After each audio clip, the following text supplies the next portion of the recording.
So we're negotiating a lease, and my big concern is, when does the lease start? When does the rent start? I'm concerned about all the build-out time, and well, how do I work with that? Well, you need to be very careful. When we can, we get the landlord to do the build-out. And we do that because if there's a delay in getting the build-out done, well, that's then on the landlord's time frame. But if we've signed a lease and the landlord's given us 60 days to do the build-out, and it takes us 90 days or 120 days, you know, are we paying rent during those months that we're not even in operation? I don't want to be paying rent while I'm not moved in. Exactly. Yeah. Exactly. And there are periods of free rent that you can work with. Sometimes we'll get a build-out period, you know, free rent period before the lease even starts. Right. And then after lease commencement, we have a longer time.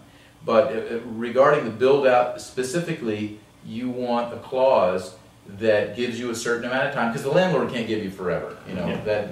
But you want to establish a time frame, but then that can be extended if there are circumstances beyond your control. All negotiable. All negotiable, yeah. Or like I said, even better yet, if it works out in your circumstances where you can have the landlord do the build out, and if things do go later, it doesn't hurt you. Because sometimes you need to be in business by a certain day, and you want to do the work, so you're in complete control of that. But many times, there's a little flexibility when you actually open. Good, let it be the landlord's responsibility. So your personal situation is going to bear a lot into it. Absolutely. You've seen this go very bad. Oh, I spoke to a lady, it wasn't a client of mine. No, I didn't help her. She didn't know about me is what happened. But anyway, so I met her after the fact. She tells me the horror story. She signed a lease, figured it'd take 60 days to build out. Landlord says, fine, I'll give you 60 days free rent. She thought, what a great landlord, this is great. Yeah. Well, she had trouble getting plans and permits and getting the space built out. She went bankrupt before she started paying rent, before she was open, and went bankrupt before she ever opened for business. Cash flow. It was just a bad decision on her part. So the bottom line here is?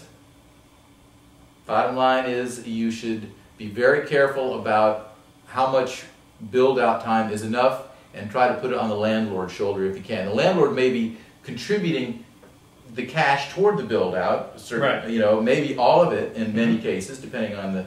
So fine, he's putting up the money. Let him sign the contracts and deliver the space. We call it turnkey condition. Right. So you're done. All you do is move your furniture in, and even then, after the landlord gives me this space turnkey, I still want a month if I can get it to move my stuff in, you know, sure. and notify the movers and everything, you know, and so. So with effective tenant representation, you can avoid these pitfalls and move for profitability much quicker. Absolutely. If I was you, I'd hire me. Hope you enjoyed the video.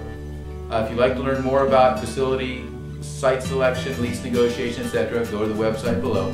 There we have 20 videos which will tell you probably more than you ever want to know about site selection and lease negotiation. Thanks a lot.